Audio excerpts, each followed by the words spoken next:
미국의 어느 대학생이 친구에게 전도를 받고 예수를 생명의 구주로 영접을 했더랍니다.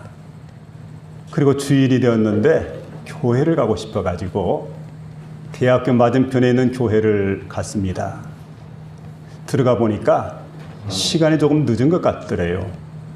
그래서 많은 교인들이 앉아 있는데 아무리 둘러봐도 자기가 앉을 자리가 없어가지고 대학교에서 이제 했던 것처럼, 그러니까 교회 분위기를 잘 모르고 교회 문화를 모르니까 머리를 그냥 아주 덥수룩하게 길러가지고 또 바지는 청바지를 입고, 그리고 이제 통로를 쭉 지나가지고 중앙 통로를 지나서 앞부분에 보니까 카페트가 쫙 깔려 있는데 카페트에 또 앉았습니다. 그리고 예배를 드리려고 준비하고 있는데 사람들은 막 웅성거리기 시작을 합니다. 무례하다고. 그리고 많은 사람들이 눈총을 보내게 됩니다. 그런데 정말 교회가 존경하는 연세 많으신 80세 가까이 되는 한 집사님이 계시는데, 이 집사님이 거동이 불편합니다. 지팡이를 짚고 다니시는 분인데 갑자기 자리에서 일어나서 지팡이를 짚고 앞으로 나갑니다. 그때 교인들이 생각을 하죠. 저 학생은 우리 집사님에게 혼나도 싸. 저 청년은 우리 집사님에게 야단을 맞아야 돼. 그리고 딱 지켜보고 있는데 집사님이 앞으로 가더니 지팡이를 딱 내려놓고 학생 옆에서 텁썩 자리에 주저앉았습니다. 그리고는 그 학생에게 찬송가를 펴주는 겁니다. 함께 찬송을 부르게 되고, 그리고 기도할 때는 그 학생의 어깨에다 손을 턱 얹고 그리고는 위하여 기도해주는. 근데 예배를 다 마치고 난 다음에 교인들이 생각을 합니다. 목사님의 설교도 훌륭했지만은 목사님의 설교 못지않게 정말 훌륭했던 것은 그 집사님이 취한 행동이었던 거지요. 여러분, 교회란 뭘까요? 교회는 하나의 가정이라고 볼 수가 있습니다. 또 하나의 가정. 그런데 사랑으로 섬기는 영적 가정이라는 사실이에요. 이것이 바로 하나님의 교회입니다. 그래서 여러분, 가정도 행복한 가정이 되려고 한다면은 교회에서처럼 경건이 흐르고 사랑이 흐르는 가정이 된다면 그런 가정은 정말 행복한 가정이 될 겁니다. 여러분, 사람의 몸에는 피가 흐르게 됩니다. 교회에서 흘러야 될 것은 뭘까요? 교회는 사랑이 흘러서 사랑의 공동체를 이루는 겁니다. 가정도 마찬가지예요. 가정도 바로 사랑이 흘러서 사랑의 공동체를 이루게 될 때 그 가정이 정말 행복한 가정이 될 수가 있습니다. 오늘 본문의 말씀 보면은 자살 일보 직전에 있던 사람입니다. 모든 소망이 끊을 때 사람은 자살을 생각하게 되는데 그 사람이 바로 행복을 되찾게 되고 행복한 가정을 이루게 되는 그런 얘기가 오늘 본문 가운데 기록이 되어 있습니다. 그래서 오늘 이 시간에 우리가 여러분 이 말씀을 좀 깊이 생각해 보기를 원하는데, 오늘 여기 본문에 나오는 주인공의 이름은 기록되어 있지 않습니다. 단지 이렇게 기록을 했습니다. 빌립보 감옥에 있는 한 간수라고. 간수로 그의 이름이 소개가 됩니다. 자, 간수였던 이 사람이 34절 하반절에 보니까 저와 온 집안이 하나님을 믿었으므로 크게 기뻐하니라. 저와 온 집안이 함께 하나님을 믿었다. 그래서 크게 기뻐했다. 이렇게 말씀해 주고 있습니다. 여러분, 이 말씀이 뭘까요? 온 집안이 다 하나님을 믿었으므로 크게 기뻐하니라. 행복해졌다는 얘기입니다. 그래서 오늘 이 시간 저는 저와 여러분이 함께 행복한 가정이 되려면 하는 제목을 가지고 하나님 말씀을 전하기를 원하는데, 이 말씀을 통해서 하나님의 음성을 듣게 되는 복된 시간 될 수 있기를 주의 이름으로 부탁을 드립니다. 자, 우리가 이제 행복한 가정을 만들려면 첫째 조건이 있습니다. 복된 만남이 있어야 된다는 겁니다. 무슨 만남이요? 복된 만남.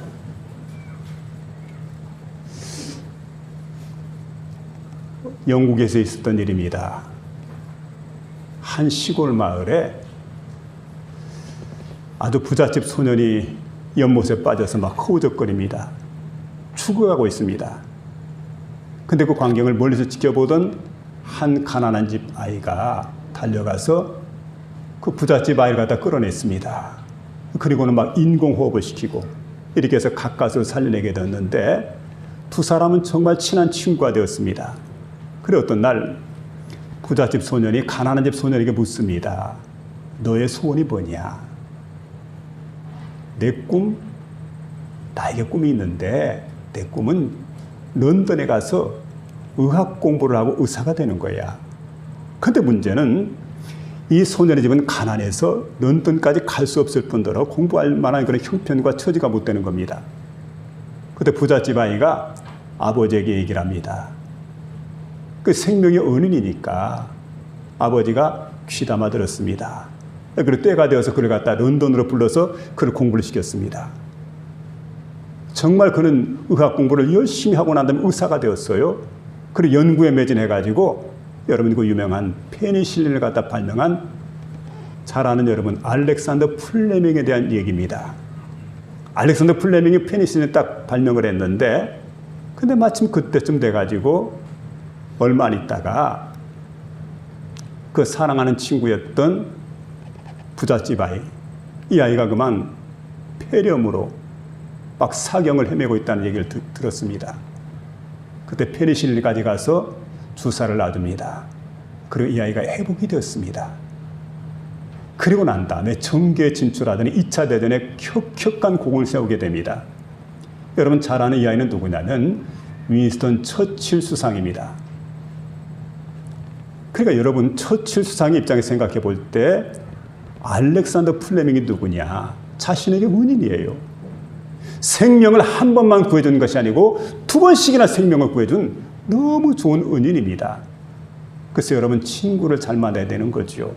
친구 따라 강남 갑니다.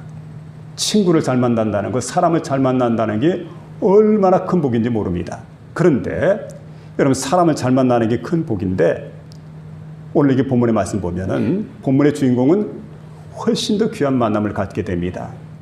그러니까 처칠 수상의 입장에서 바라볼 때 두 번씩이나 알렉산더 플레밍이 자신의 생명을 구해줬습니다.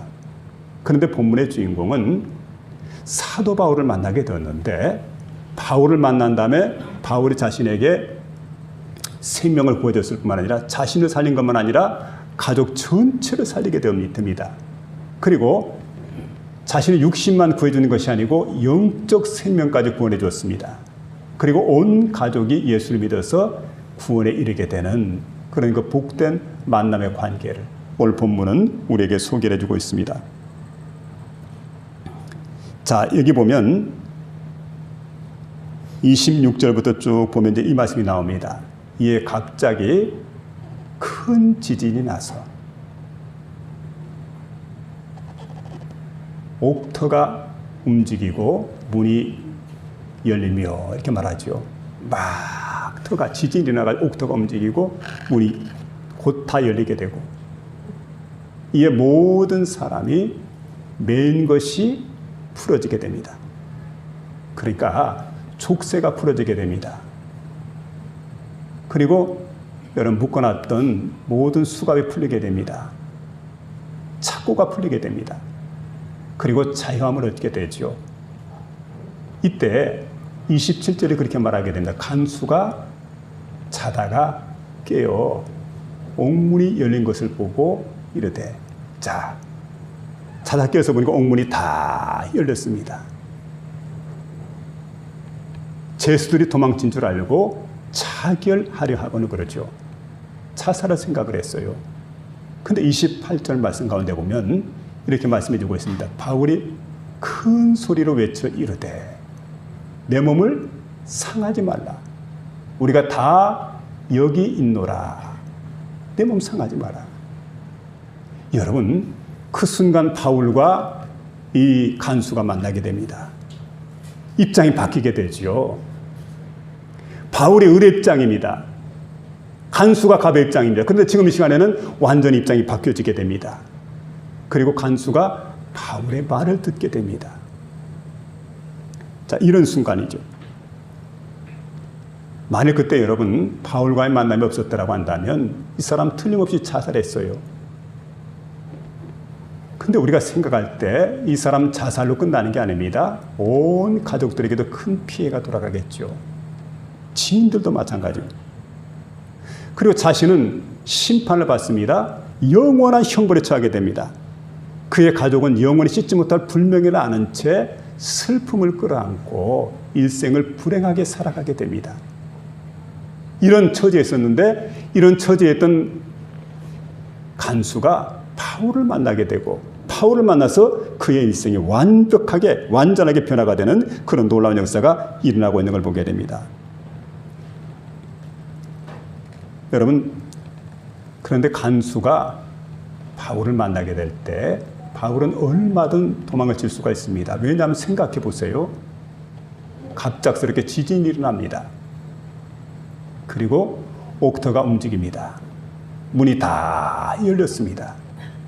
그리고 착고가 풀어졌습니다. 수갑이 풀어졌습니다. 얼마든 도망칠 수 있는 그런 순간인데 도망을 치지 않고 그 자리에 그대로 있습니다. 왜일까요? 도망을 칠 수 있음에도 불구하고 그 장소에 그대로 남아있었다고 하는 것은 결국은 간수를 생각하는 마음이 있습니다. 여러분, 이게 예수 믿는 사람의 마음이에요. 예수를 믿으면 나만 바라다 보는 게 아닙니다. 상대방을 생각하는 마음이 생깁니다. 여유이지. 그러니까 내가 만일에 도망을 친다, 우리가 만일에 다 사라진다, 그러면 간수에게 책임 추궁을 할 겁니다. 대신 간수가 죽어야 됩니다. 이 사실을 알았기 때문에 아무도 도망을 치지 않죠. 아마 바울이 설득했던 것 같습니다. 그 자리에 있어요.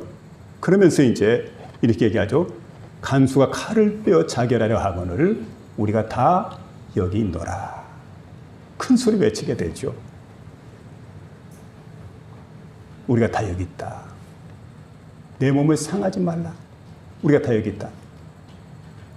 여러분, 얼마나 고맙습니까? 얼마나 귀한 분들입니까? 이런 분들을 만났기 때문에 이 사람이 여러분 회복이 됩니다. 그리고 행복한 가정을 이루게 됩니다. 그러니까 여러분, 하나님의 사람을 일생 살아가면서 내가 만난다는 게 얼마나 귀하고 값지고 중요한 일인지 모릅니다. 여러분, 살아가면서 신앙 좋은 하나님의 사람 만나고 그분과 깊은 사귐을 가질 수 있기를 주의 이름으로 부탁을 드립니다. 내 신앙이 영향을 받아요. 내 인생이 영향을 받아요. 내 영혼이 유익하게 돼요. 내가 누구를 만나냐가 얼마나 중요하지요.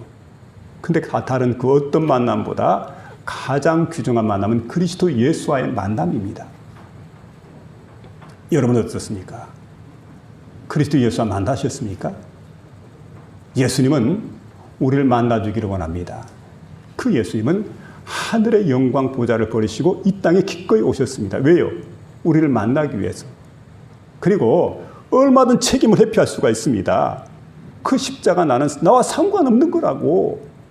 인간의 죄악 같은 거, 죄 지었으면 심판을 받아야 마땅하지. 벌을 받아야 마땅하지. 그리고 만일에 십자가를 주님께서 회피하셨다고 한다면 우리의 구원이 어떻게 됐을까요? 우리의 죄 문제가 어떻게 됐을까요? 우리의 죄 문제와 구원은 그대로 남겨져 있었을 거예요.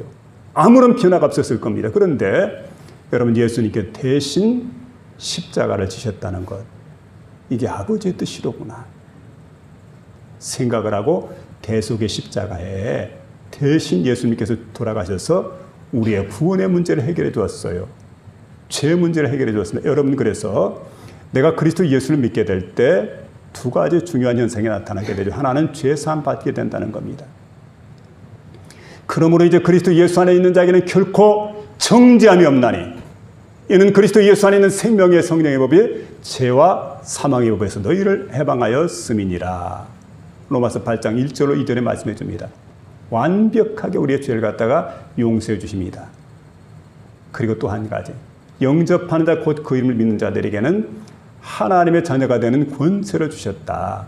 요한복음 1장 12절에 우리에게 말씀해 주고 있는데, 그래서 우리가 여러분 그리스도 예수를 믿음으로 하나님의 자녀가 되게 되었는데, 이 길을, 구원받는 길을, 죄사함 받는 길을 갖다가 책임지시고 여러분 십자가를 지심으로 우리에게 열어주셨다는 사실을 믿으며 나갈 수 있기를 부탁을 드립니다.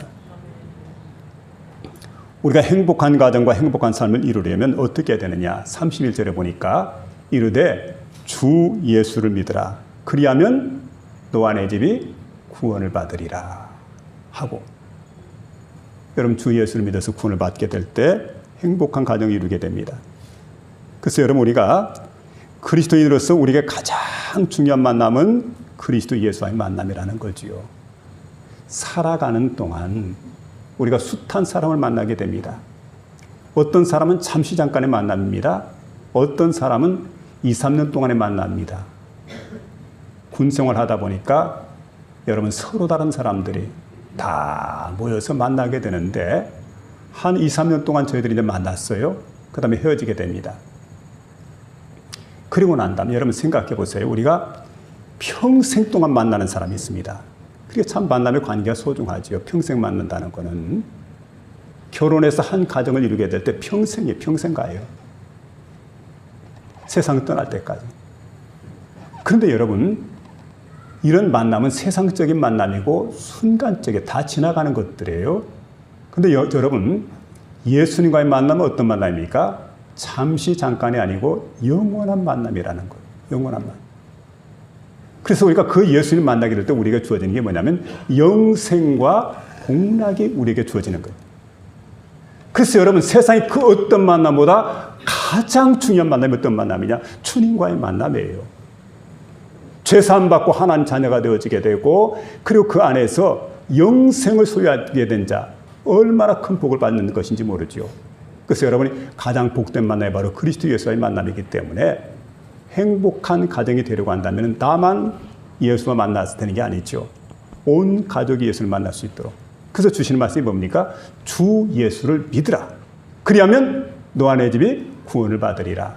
여러분 이 말씀을 마음속에 새기면서 주 예수를 믿어서 저와 여러분의 모든 가족들이 구원받게 되고 복된 길로 나가는 귀한 역사 일어날 수 있기를 주의 이름으로 축원합니다.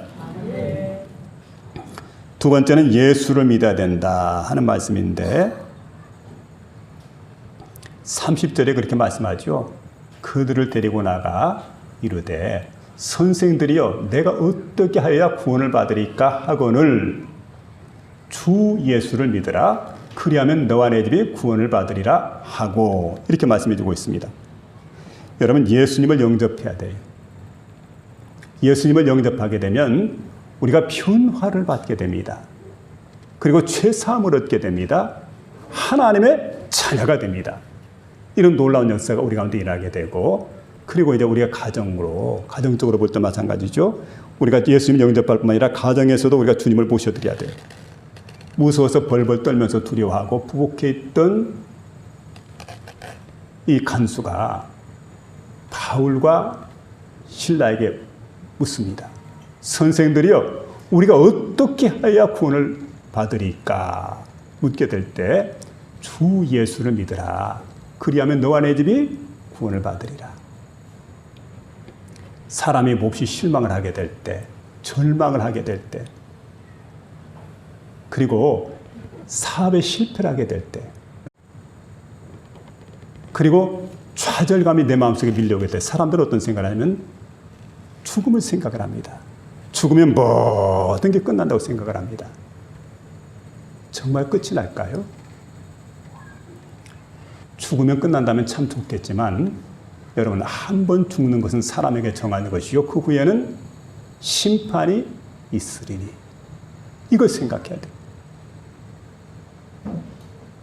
우리가 죽음을 생각하기 전에 하나님의 말씀을 받아들여야 돼요.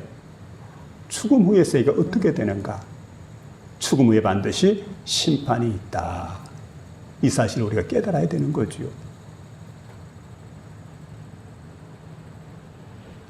그리고 나는 끝날지 모르겠지만 내 가족들 남겨져 있습니다. 그리고 지인들이 있습니다. 나를 아는 모든 사람들, 주변 사람들, 관계되는 사람들. 그 사람들의 고통은 죽는 그 순간부터 시작이 됩니다. 얼마나 남아있는 사람들이 힘든지 모르죠. 불행한지 모릅니다. 여러분 그렇기 때문에 이게 보니까 바울은 그렇게 말씀해 주고 있습니다. 이렇게 무수하고 발발 떨고 있는 그런 그 간수에게 예수를 믿으라고. 자결이 문제 해결의 지름길이 아니라고 말하게 될 때, 자, 그때 여기 보니까 이 사람이 어떤 일을 했냐면은 33절에 보니까 그와 온 집안이 다 그 예수를 믿고 세례를 받은 후에 34절에 보니까 그와 온 집안이 하나님을 믿음으로 크게 기뻐하니라. 이렇게 말씀해 주고 있습니다. 온 집안이 세례받고 온 집안이 하나님 믿고 예수 믿고 구원받게 되고 큰 기쁨이 이 가정에 가득히 넘치게 되었더라는 거죠. 그래서 여러분 크게 기뻐하니라 이렇게 말씀해 주고 있는데 이 사람이 경제적으로는 상당한 여유를 가진 사람입니다. 간수였기 때문에 괜찮아요. 살만해요. 그런데 문제는 뭐냐면 정신적인 부분이죠. 날마다 고민 가운데 있습니다. 혼란 속에 있습니다. 늘 신경이 쓰이는 부분이 있다. 왜냐하면 이 죄수들이 날마다 문제를 일으키기 때문에 혹시 또 죄수들이 도망을 치면 어떡하나? 탈옥하면 어떻게 되나? 신경이 많이 쓰이죠. 내가 책임져야 되니까. 그리고 죄수들이 탈옥하는 것만 문제가 아니라 또 한 가지는 자해 사건을 일으키게 됩니다. 자해를 하면 어떻게 되나? 그래서 여기에 대해서 늘 신경 쓰고 늘 고민하고 괴로워하는데 오늘 이 시간 예수를 믿었는데 그 순간에 인생의 문제가 해결되는 겁니다. 고민의 문제가 해결되는 겁니다. 예수 그리스도를 딱 믿고 난 다음에 자, 그는 여러분 기쁨이 회복됩니다. 집안 분위기가 달라졌습니다. 대화의 내용이 달라지게 됩니다. 행복한 가정으로 온 집안이 변화가 되고 있는 것을 볼 수가 있습니다. 여러분 예수님이 내 심령에 들어오게 되면 내가 변화가 됩니다. 가정에 들어오게 되면 가정이 행복해집니다. 이 나라 민족이 주님께서 오시기 시작하고 다스리기 시작할 때 나라 민족이 번영의 길로 나가기 시작을 합니다. 그래서 정말 여러분 우리 인생의 가장 소중한 부분이 어떤 거냐면 바로 이거예요. 우리 주님께서 우리 가운데 찾아오셔야 된다는 것. 하나님의 나라란 그리스도가 통치하는 나라입니다. 인생의 행복은 내 안에 그리스도가 찾아오면서부터 우리 가정의 행복은 그리스도 예수께서 우리 가정을 다스리기 시작하면서부터 행복이 시작된다는 겁니다. 여러분 그런 가정을 이루며 살아갈 수 있기를 부탁을 드립니다. 그런 인생이 되어지길 바랍니다. 미국에 어떤 병원에서 평생을 헌신하며 살았던 한 어머니가 아주 신앙적이고 그리고 충성된 삶을 살았던 그런 어머니입니다. 임종을 앞두고 있습니다. 가족들이 모이게 되는데 아들 사형제가 모이게 되었습니다. 첫째, 둘째, 셋째, 넷째, 네 아들인데 형제지간입니다. 아들만 되십니다. 어머니가 세상을 떠나기 전에 이제 곧 임종할 터인데 마지막 인사를 나눕니다.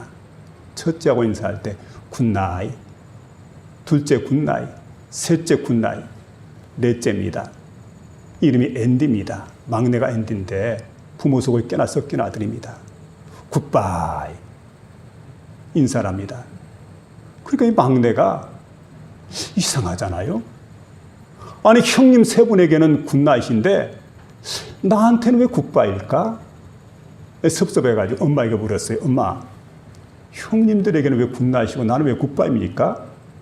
왜 차별되옵니까? 이런 얘기죠. 그랬더니 엄마가 얘기를 합니다. 얘야, 난 평생 하나님 섬기고 예수를 믿고 살아왔다. 그리고 하늘의 소망을 가지고 살았기 때문에 내가 이제 세상을 떠나면 영원한 천국에서 영생 복락을 누리게 될 거고 주님 품에 안기게 된다. 그런데 얼마 안 있다가 너희 형들도 이제 세상을 떠날 때가 돌아오게 되면 반드시 주님 나라에 가게 될 거다. 거기서 나는 너희 형님들과 만나기 때문에 잠깐 헤어지는 것은 영원한 헤어짐이 아니기 때문에 굿나잇이라고 인사할 수 있지만 너는 예수를 믿지 않았잖아. 내가 그동안 그렇게 복음을 전해도 거절했잖아. 그러니 너는 절대로 천국에 올 수가 없어. 그러니 너는 지옥에서 영원한 형벌 받을 터인데. 그래서 너하고 인사할 때는 굿바이가 합당한 것 같아서 굿바이라고 인사해 놓으라고. 그랬더니 곰곰이 생각하더니 엄마, 나도 예수님 영접할게요. 나도 예수님 영접할게요. 눈물로 신앙을 고백을 합니다.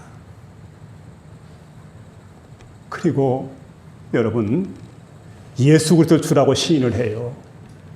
그리고 그리스도 예수를 영접을 합니다. 그 순간 어머니가 흐뭇한 미소를 지으면서 굿나잇하고 인사를 해줍니다. 그리고는 어머니는 조금 있다 세상을 떠나게 됩니다. 여러분, 우리 그리스도인들이 가족들과 이별할 때가 옵니다. 부모님이 임종할 때가 있고 사랑하는 사람이 세상을 떠나야 될 때가 있습니다. 여러분, 그때 뭐라고 인사를 하겠어요? 마지막 순간입니다. 뭐라고 보내드리겠어요? 제일 여러분 소망된 말이 뭘까요? 떠날 사람 손을 붙들고 천국에서 만납시다. 굿나잇. 그런데 그 인사를 못한다고 한다면 영영 이별이 된다면 그거 어떻게 되겠어요? 나 세상 떠나기 전입니다. 사랑하는 사람도 세상 떠나기 전입니다. 오늘 깊이 한번 생각해 보세요. 이 모습이 이대로 눈을 감다면 세상을 떠난다면 어떻게 될 것인가? 내가 사랑하는 사람들, 사랑하는 이들. 그래서 여러분, 내가 먼저 마음속에 주 예수 그리스도를 생명의 구주로 영접하는 놀라운 역사가 일어나야 될 줄로 믿습니다. 여러분은 생명 없는 자가 아니라 생명 있는 자가 될 수 있기를 주의 이름으로 부탁을 드리고, 또 한 가지 여러분 가족들 모두가 하나님께 돌아와야 돼요. 돌아오지 않는 가족이 있다고 하면 눈물로 애원하세요. 돌아오라고. 하나님께 돌아오라고. 시간이 늦기 전에 보라! 지금은 구원을 받을 만한 때요. 보라! 지금은 은혜의 날이로다. 지금 이 시간이에요. 마지막 세 번째는 섬기는 생활을 했다는 겁니다. 여러분, 행복한 생활은 섬기는 생활하는 데 있어요. 33절 보니까 밤 그 시간에 간수가 저희들을 데려다가 씻기고 이렇게 말합니다. 그 다음에 34절에 보니까 저희를 데리고 자기 집에 올라가서 음식을 차려줬다는 얘기죠. 씻겨주고 음식 차려주고. 이렇게 했던 이유는 뭐냐면 기쁨을 되찾았기 때문에, 행복을 되찾았기 때문에, 기쁨과 행복이 있으니까. 그러니까 여러분, 시편 116편 12절에 여호와께 내게 주신 모든 은혜를 내가 무엇으로 보답할꼬? 하나님 여호와께로부터 받은 은혜가 있어요. 그 은혜를 받은 사람들은 은혜에 대해서 보답하려고 하는 마음을 갖게 됩니다. 그런데 예수를 믿는 사람도 그렇습니다. 어떤 사람들은 마음에 옹졸합니다. 구두쇠 같은 마음을 가질 수가 있습니다. 어떤 사람들은 후하고 덕스러운 사람들이 있습니다. 여러분, 예수를 믿으면 행복한 가정을 이루게 되면 어떻게 됩니까? 마음이 후하고 덕스러운 마음으로 변화가 된다는 거죠. 우리 마음이 후하고 덕스러운 마음으로 변화가 돼야 됩니다. 요한복음 가운데 보게 되면 예수님께서 예루살렘으로 이렇게 올라가실 때마다 자주 들리는 가정이 있습니다. 그 가정이 바로 나사로의 가정입니다. 이 가정은 3남매가 있는데 그들의 어린 시절 조실 부모였어요. 부모님이 세상을 떠났습니다. 아주 가난하고 힘들고 어렵게 살아가는 그런 가정입니다. 근데 주님께서 무척이나 사랑했던 그런 가정인데, 요한복음 11장 3절에 보니까 그렇게 말하게 됩니다. 자, 나사로를 향해서 뭐라고 했냐면은, 나사로, 주께서 사랑하시는 자, 이렇게 말하고, 11장 12절에 보니까 이렇게 말합니다. 그 나사로가 누구냐? 우리의 친구 나사로가 병들었도다. 친구로 얘기를 해요. 그러니까 주님과 나사로 사이가 얼마나 돈독한가, 나사로 가정과 주님이 얼마나 돈독한 관계였는가 하는 것을 우리에게 보여주고 있습니다. 그런데 12장 3절에 보니까 이 가정이 예수를 위해서 어떻게 했냐면 잔치를 베풀었다는 거예요. 그러면 여러분, 이 가정이 부자였기 때문에 잔치를 베풀었을까?